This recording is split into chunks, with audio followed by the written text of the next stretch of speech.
بدنامي دي دا ستا کرتوتونه دي تر کومه پورې ودا کې او ته دې باندې بیا د اسلام نوم کېږي دا د خدای او د اولیاء د نیکانو ازار نه ول نور څه شي دي څومره وشرمې دي ولا شرمېږي لګیا دي نور شرم څنګه وي خو یو سړی کې چې حیا ایمان پکې نه وي هغه کې حیا نه هغه کې غیرت هم نه هغه بیا په شرم او په حیا باندې خو نه دی کنه د دې سړی په دې خبرو څه کار دی غرض د خبرې ملای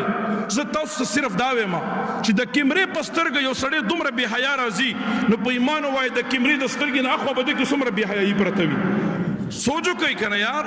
چې د کیمرې د وړاندې ته د تمام عالم ته ځان خو دومره په بې حیا انداز راځي د کلیپونو نه کده کنزل راغون کم نه یقین کوئی 2000 نه بزیات کنزل جوړ شي او ذکر ډیر نه پوچو نازبا خلق ورته او تخرید نه ورته مال فلان کې را کړو چې ماګی فلان کې کار کړي وي وسره او ورته پروت وي د په خلچ دا کوم خبر راځي قسم دې که زما د مولا سره یو غیرتی امي سړي په خپل ما یو ماته بار ټلیفون نه کول ته وته ما ته پور غو نه ورکړی دلته ورته پروت نو چې کوم څوک قران زده کوي د قران زده کوونکي دا خدای خبر تک بیا اولې چې تعلیم نه تاسو نه کې مرکز نه دا وایي چې دا موږ ته مشران تاریخ جمیل سیب دې موږ داسې ویلي چې تاریخ جمیل سیب خور غیب چې دا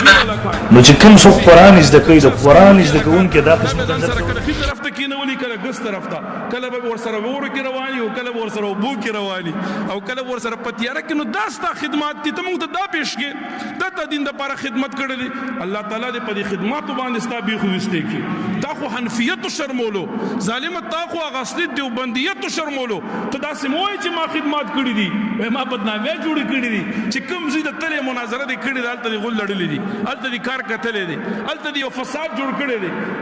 و بیان دي ډاډک په حنفیانو باندې چې کوم ځای کې دي مناظره نه مجادله کړې ده مجادله دي کړې ده الته دي چې کوم دي غول لړلې دي حنفیت دي بدنام کړې دي دیوبندیت دي بدنام کړې دي تا ته یو وبیره پاسي تا ته یو معمولی د منطق یو وړ جزئیه نه تپوس کې هغه کې ورته خلا ورانه او بیا ورته چی خله چنګ کینو داستا خدمات دي